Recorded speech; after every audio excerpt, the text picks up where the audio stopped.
She was singing Happy Birthday alone with a cheap cake, until the millionaire showed up and asked, "Can I sit with you?" And that simple question changed everything. The day began like any other. James woke up before sunrise. She put on her simple white uniform, tied her hair into a bun, and caught the crowded 6:15 bus. On her way to the mansion, she gazed out the window at the usual route. Shuttered shops, sleepy drivers, the sea in the distance, indifferent to it all. At the mansion, with its tall walls, the automatic gate opened unhurriedly. Inside, it was another world. Silent, controlled, almost sterile. Marble everywhere, walls too white, flowers replaced weekly by a third-party company whose name no one knew. It was a place where everything was beautiful, but nothing felt like home. James entered through the side door, like all the staff. She said, "Good morning," to the gardener, who only nodded back. She went up to the second floor and began cleaning the bedrooms. The guest room, the daughter's room, though she no longer lived there, and finally Raphael's. Raphael didn't speak much. In his early 40s, always in a suit, distant eyes. He had lost his wife 3 years earlier, and since then lived as if on pause. Work was his refuge. The staff saw him more in virtual meetings than in person. Whenever he entered a room, silence followed. Not out of fear, but instinct. No one wanted to break the bubble he lived in. That morning, James cleaned his office. She arranged the books no one read, dusted the desk, changed the water in the pitcher, quietly as always. But that day was different. It was her birthday. No one knew. Not her co-workers, not the laundromat lady where she dropped off her uniforms, not even her direct boss, the housekeeper. And of course, Raphael didn't know either. On her way home, before leaving the mansion, she did something unusual. She stopped at the corner bakery and bought a little cake. Small, chocolate, with a single blue candle. She tucked it carefully into her bag and walked home slowly, even though she was tired. She didn't want the day to end too quickly. She didn't want that birthday to pass as if it had never existed. But when she arrived at her tiny studio, she realized she had left her wallet at the mansion. Her heart tightened. She rushed back, knocked discreetly at the back entrance, and a security guard let her in. It was already night. The house was almost completely dark, except for the office on the 3rd floor, where Raphael spent hours staring at spreadsheets and reports. James went straight to the back kitchen, where no one would see her. She set the cake on the wooden table used by the staff, struck a match, and lit the candle. She took a deep breath. "Happy birthday to me," she whispered, alone, almost embarrassed to say it out loud. She closed her eyes for a second, then blew out the candle. Upstairs, from his glass-walled office, Raphael saw it. He had only gone to refill his coffee, but stopped. He froze, cup in hand. That young, simple woman, sitting alone, singing to herself with a cheap little cake. There was something in that image that pierced him, a quiet pain, familiar. Without thinking, Raphael walked down the stairs. His footsteps echoed through the house. James heard them and jumped. She quickly snuffed out the candle and tried to hide the cake. But when she turned around, he was already at the door. "Is it your birthday?" he asked softly, almost surprised to hear his own voice. James stood up quickly, embarrassed.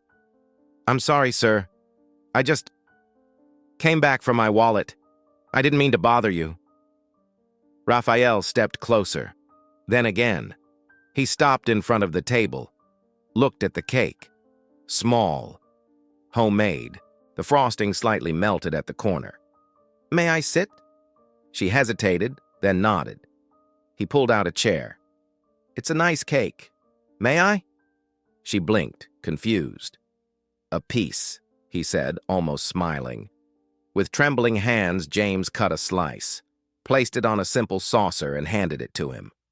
For a few minutes, they ate in silence. Raphael was the first to speak again. "When my wife died, I went 2 years without celebrating anything. Not my birthday, not hers. Not even my daughters. I just existed. He looked at James. It's strange how pain becomes part of us, isn't it? She nodded, surprised by his openness. We learn not to expect, she said, because expecting hurts more. Raphael glanced at the rest of the cake. Thank you for reminding me what it feels like to expect, and also what courage looks like. She frowned slightly. Courage? Yes. Singing happy birthday to yourself takes more courage than any meeting I've ever had. Her cheeks flushed. She smiled shyly. For a moment, the back kitchen didn't feel so empty. A little later, she said goodbye, picked up her wallet, thanked him for the gesture, and left. Raphael stayed there, staring at the extinguished candle. In her modest room, James lay down with a restless heart. She didn't know what that encounter meant, but for the first time, in a long time, she felt that someone saw her, and that was already more than she'd had on many birthdays. In the days that followed, Raphael began to notice James. It wasn't intentional. It was like a song he hadn't heard before, but that now, suddenly, filled the air.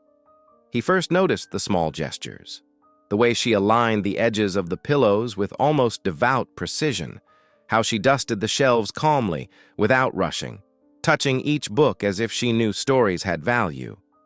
How she spoke softly to the garden plants in the late afternoons, as though asking permission before watering them. She wasn't loud. She didn't draw attention, but she was there, present, entirely. Raphael, accustomed to the elegant emptiness of the house, realized there was life in the places James passed through, a subtle presence that didn't impose itself but lingered, and it unsettled him. One morning, while reorganizing papers in his office, a photograph slipped from an old folder. His wife, Victoria. They were at the beach, both laughing, still young. He wore an open white shirt. She wore a long dress that the wind carried like a veil. It had been 3 years since she passed. Cancer. Too fast. Too cruel. Raphael didn't talk about it. Not with his daughter, away at school. Not with his friends, who had stopped asking. Not with his business partners, who acted as though grief had an expiration date. He closed the folder, swallowed the lump in his throat, walked to the bookshelf. Among his favorite titles, he found a worn volume of Neruda. He picked a small white flower from the garden, placed it between the pages, and wrote on a discreet note, "Not every presence has to shout to be felt."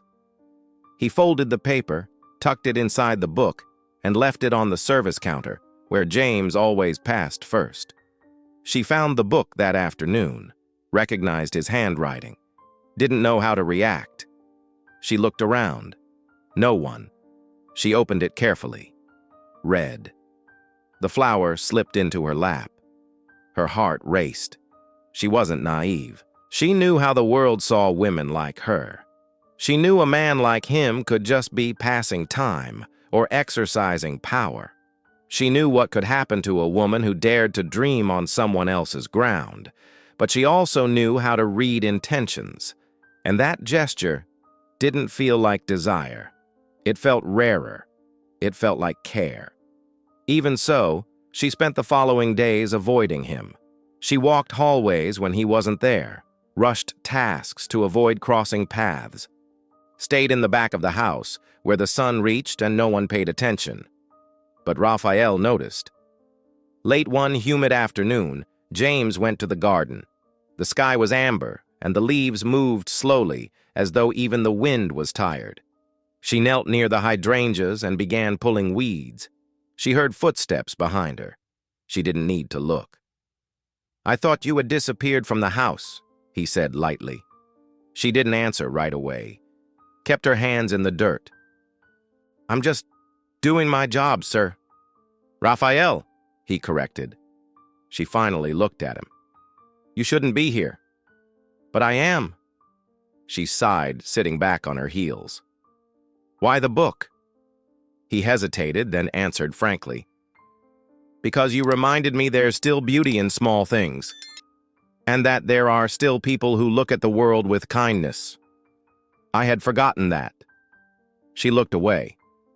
Hearing that was too much. "People think that because I work here I don't feel. That I'm part of the furniture. I've never thought that." Silence. Raphael moved closer, sat on the stone bench beside her. When Victoria died, the house went silent. People kept coming and going, food kept arriving, bills kept getting paid, but I stopped. James turned, surprised at his honesty. "And now? Now I see that there's someone here who still listens, who still lives, who talks to the plants.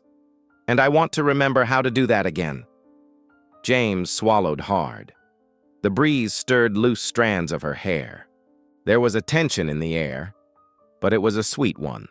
A taut string between two worlds that had never touched before.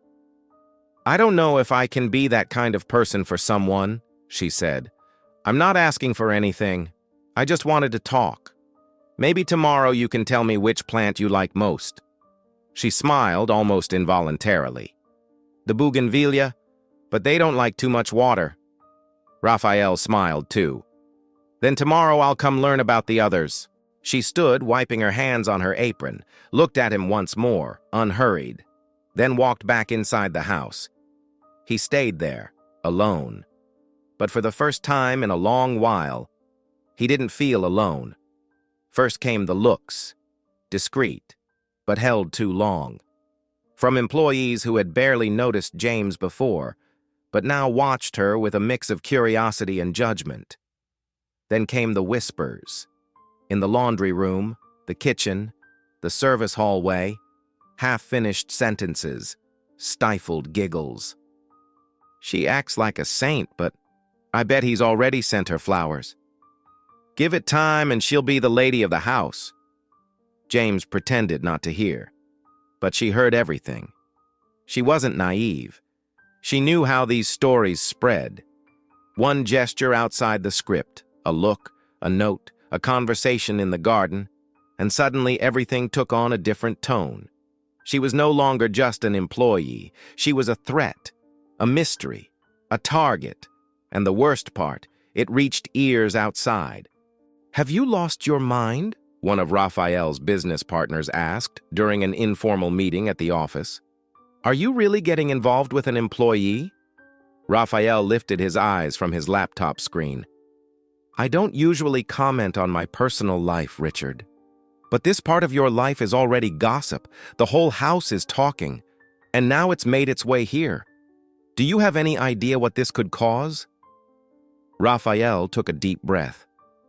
"'Cause what? A scandal? Just because I spoke to someone who works for me?" "Spoke?" Another partner laughed. "They're saying you're infatuated. With a maid. Man, do you even realize the difference between your worlds?" Raphael simply closed his laptop, "Which is exactly why you should choose your words more carefully." At the mansion, James felt the air grow heavier each day. She tried to keep her routine, her gestures, her posture, but she could no longer meet her co-workers' eyes. She felt exposed, as if her story were being told by other mouths. And then one afternoon, Raphael called her in. She hesitated before entering his office. He was standing near the bookshelf. "There's a new exhibition at Anthony's gallery. Some partners, friends, people from the circle will be there. I want you to come with me." She stared at him. "You want me to go with you? As your date?" "As a guest, as someone I admire. I want you by my side, if you want to." She lowered her eyes, felt a knot in her stomach. "Raphael, I don't know if that's a good idea." "Why not?" "Because people are already talking, and when they talk, it always falls on the woman. Always." He stepped closer, stopped at a respectful distance. "I know, and that's why I want to take you. To show there's nothing to hide, that this isn't a game, that I'm on your side even when it makes others uncomfortable." She stayed silent. then said, almost in a whisper, "Then I'll go." The gallery was full. Well-dressed people, flutes of sparkling wine, shallow chatter carried by instrumental music. James wore a navy blue dress the housekeeper had helped tailor, her hair down, light makeup. She walked beside Raphael with measured steps. People looked. Some tried to hide it. Others didn't bother. Raphael greeted acquaintances naturally, introduced James without explanations. "This is James." And that was it. But not everyone had the same grace. Near the central sculpture, a group of men chatted. One of them, the same partner who had questioned Raphael days before, threw out the provocation. "So this is the famous James? Now it all makes sense. You've always had good taste, even in the service quarters." The comment came with a half-smile, like a joke among friends. James froze. So did Raphael. But he didn't smile. He turned slowly toward the man. "Say that again." The partner tried to keep it light. "Relax. Just a joke." That wasn't a joke. That was disrespect. To her, to me, and to the position you hold. The group fell silent. People nearby discreetly stopped to listen. James is a woman of integrity, intelligence, sensitivity. If you can't see that because of the uniform she wears, that's your problem. And if this is the kind of environment I have to be in, with these kinds of remarks, then maybe don't invite me anymore. Silence. Raphael turned to James. "Shall we?" She nodded, wordless. They left under tense stares. But there was something new in the air. Dignity. In the car, the silence was heavy. James looked out the window, trying to process it all. "You didn't have to do that," she said quietly. "Yes, I did. You're just not used to being defended." She looked at him. It was the first time. Raphael kept his eyes on the road. His hand rested firmly on the gear shift. For the first time, James believed that maybe he really was different. Not because of what he said, but because of what he was willing to face for her. The atmosphere between them shifted after the night at the gallery. James couldn't explain it. It wasn't just Raphael's gesture or the words he'd spoken in public. It was what came after. The comfortable silence in the car, the way he looked at her now, as if he really saw who she was, without the uniform, without the fears. But she also knew the weight that came with it. So when she found him on the balcony 2 days later, staring out at the sea with a forgotten cup in his hands, she decided to speak, without circling around it. "Raphael, what exactly do you want from me?" He turned slowly, surprised by the direct question. She stood there, steady, her eyes fixed on his. "Because with all due respect, I'm not a pastime. I'm not a distraction for a bored businessman. If that's what this is, tell me now." Raphael didn't answer immediately. He set the cup down on the side table, leaned his elbows on his knees as if he needed to breathe properly before telling the truth. "I don't want to use you, and I don't want to save you either." "Then what do you want?" "I want..." He hesitated. "To live something real, that's all. Something true. No games, no scripted roles, no labels. Just real." James crossed her arms. "Real takes courage and consequence." "I know," he said, "and I'm willing." She was silent for a moment. The wind moved her hair. Then she sat in the chair beside him. "I grew up in an orphanage," she said. "No one ever came for me. Not at 5, not at 10, not at 15. I watched other kids leave, gain a last name, gain a life. I stayed." Raphael listened without interrupting. "When I left, I made myself 2 promises, that I'd never depend on anyone, and that I'd never believe in promises made with closed eyes. And now there's you. And I don't know whether to run or stay." Raphael moved a little closer. "When my wife died, I blamed myself for still being alive, for eating, sleeping, breathing, I thought I'd never feel anything again. And for a long time, that was true. He looked her in the eyes. But then you appeared, without saying anything, just being here. And without realizing it, you brought me back. James felt her eyes sting, but she blinked hard. I don't know how to love halfway. Neither do I. Silence. Then he leaned in slowly, as if asking permission, and she didn't pull back. The kiss was slow, unhurried, quiet. A meeting of two lonelinesses that, for the first time, didn't hurt. In the weeks that followed, everything changed, and at the same time, nothing did. They didn't make anything official. There was no announcement, no change in routine. James still worked at the house, but now with a different light in her eyes. Raphael kept his schedule of meetings and commitments, but carved out time to walk with her in the garden, to talk in the late afternoon, to share silences without weight. Their meetings happened in the spaces between life. In the garden, in the kitchen after everyone had left, in discreet Sunday morning outings. They shared coffee, books, old movies, laughed together, argued over small things, tested their own limits. The romance wasn't like a soap opera. It was real, built on attempts, care, slow discoveries. But the ghosts still lingered. James feared getting too attached, losing everything at once, being replaced. Raphael feared repeating mistakes, hurting her without meaning to, letting go of the image he'd built for so long, the sober, untouchable widower. One night, James woke up frightened after dreaming she was back at the orphanage. Raphael held her hand until she fell asleep again. Another day, he canceled a meeting to stay with her, even with the partners pressuring him. James didn't know what to say. She just hugged him. And, little by little, they began to understand that love wasn't the opposite of pain. It was what you chose, despite the risks. It was on an ordinary afternoon, after a silly conversation about which fruit was most underrated. He said figs, she swore it was guava, that Raphael suddenly stopped, his gaze steady. James noticed his silence and waited. He took a deep breath. I want the world to know who you are to me. She frowned. Raphael, it's not about showing off. It's about acknowledging. No more hiding. No more walking along the edges. You're not a side story. You're the center, and I want that to be clear. She sat, trying to process it. And you're ready for that? If it's with you, yes. She looked at him, serious. Then she smiled. A smile that said, maybe it's true. An entire year had passed since that slice of cake shared in the back kitchen.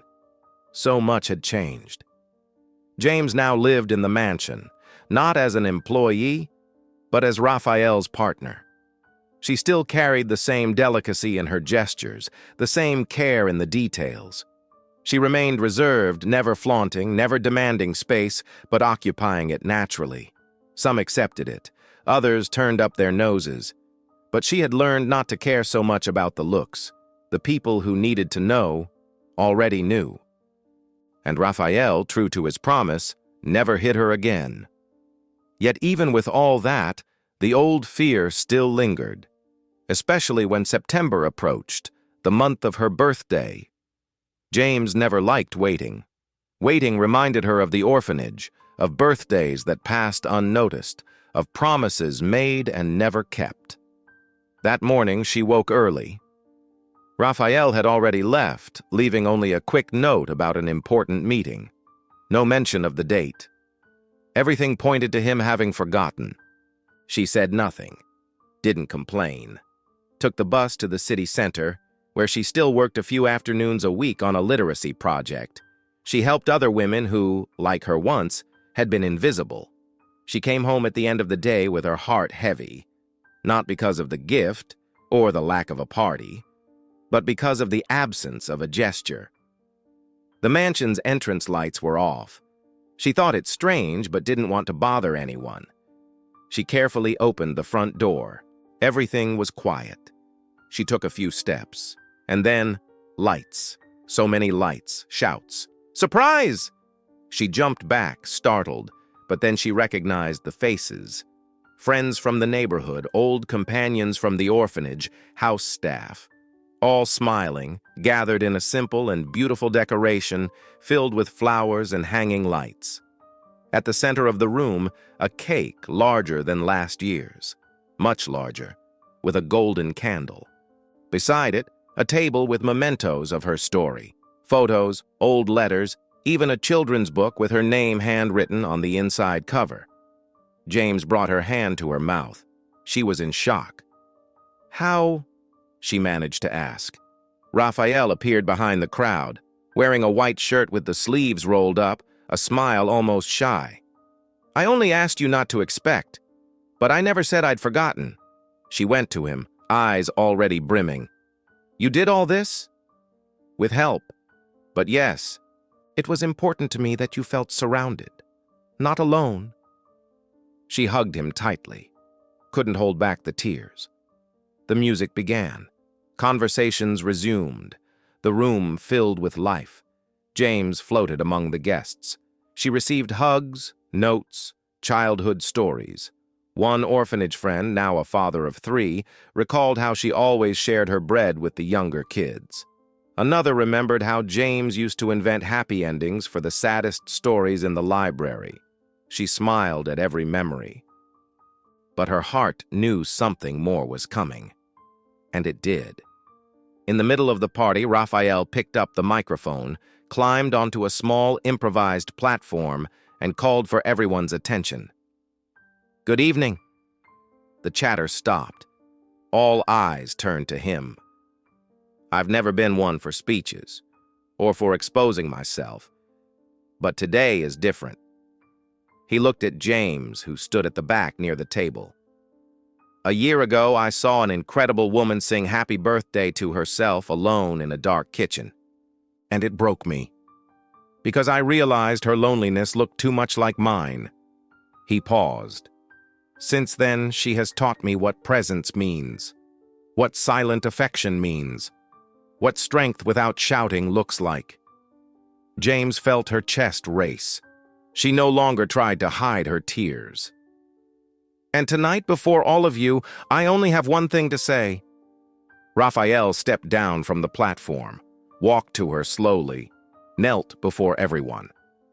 He pulled a small box from his pocket. "James, you gave me back the will to live. You showed me that love doesn't need an audience. But tonight I wanted to do this in front of the people you love, because I want the world to know who you are to me." He opened the box, a delicate ring set with a pale blue stone. "Will you marry me?" She looked around. Everyone waited, but in truth, only he mattered. "Yes," she said, her voice trembling. 1,000 times, yes." The room erupted in applause, whistles, cheers. Raphael stood and kissed her. Long, calm, like the first time.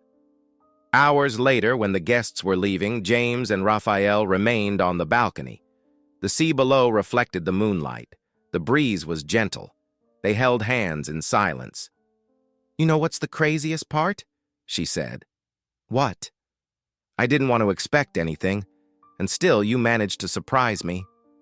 "I still have a few tricks," he said, smiling. She rested her head on his shoulder. "Now I know what it is to be remembered, what it is to be cherished. And there's more to come," he promised. James closed her eyes, letting the sound of the sea fill everything. For the first time, the past felt distant, and the future close enough to touch. The sun was setting slowly, as if the sky itself respected the moment. By the shore, the ceremony was simple. White flowers blended with the sound of the waves. Light wooden chairs formed 2 aisles, and children, friends' kids, nieces, nephews, scattered petals as James walked. Her dress had no glitter, no long train. It was light, flowing, like her. Her hair was delicately pinned back, a sprig of wildflower above her ear. She walked barefoot on the sand, her eyes fixed on Raphael, waiting at the rustic wooden altar. He was dressed in white. Not the arrogant white of someone flaunting, but the clean white of someone beginning again. Behind him, only a few guests. Only the necessary ones. Only the real ones. The music was soft. The breeze played with veils and leaves. When James reached him, Raphael held her hands firmly. They looked at each other as though everything around them had vanished. The officiant spoke only a few words, about unlikely encounters, about homes built with affection, about how two broken stories could form something whole. No long speeches, no excess. When he said, "You may kiss the bride," it was more than ritual. It was a seal. The kiss was serene, filled with certainty. There, on that stretch of sand, surrounded by beloved faces and the sea that had silently witnessed everything, James and Raphael were married. Years later, the mansion was no longer silent. Now there were toys scattered in the hallways, crayon marks on the walls, laughter beginning before breakfast and carrying on until bedtime. The garden, once trimmed with precision, now bore paths carved by small feet. The living room sofa had juice stains. The kitchen always smelled of cake or popcorn. James and Raphael had 2 children. Emily, the oldest at 4, full of questions, and Ethan, still little, who laughed even when he fell. That afternoon, James walked through the garden with Emily. The girl picked flowers as if they were diamonds, choosing each one carefully, making tiny bouquets. "Mommy," Emily said, pointing to a bougainvillea, "is that the one you like?" "Yes, but remember what I taught you? They don't like too much water." "Like people?" James laughed. "Sometimes, yes." They walked a little farther. Emily spotted a ladybug and stopped to watch. James crouched beside her and looked around. It was then she said, "You know, sweetie, Mommy used to feel very alone." Emily's eyes widened. "Alone? Why?"